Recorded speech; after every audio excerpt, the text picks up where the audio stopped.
Hope you guys are doing well. Welcome back. So in this video, I'm going to show you that how you can remove the background in Photopia website. So let's start. Photopia is a basically alternative Photoshop. Here all the options will be look like the Photoshop. You can also do that.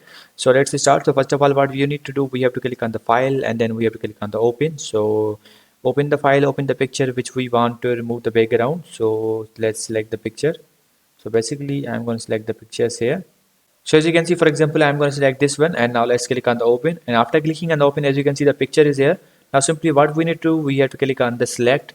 And after clicking on select, simply we have to click on the remove VG. And after clicking on the remove VG, we have to wait for a few seconds until it load. And after that, the background will be automatically removed and it will provide the quality work. So as you can see, the background is removed. So as you can see, it has removed the background in a smooth way. You just have to click on the select and after that you have to click on the remove VG and your background will be removed. So I hope you guys understand this video that how you can remove the background in Photopia. So see you guys in the next video.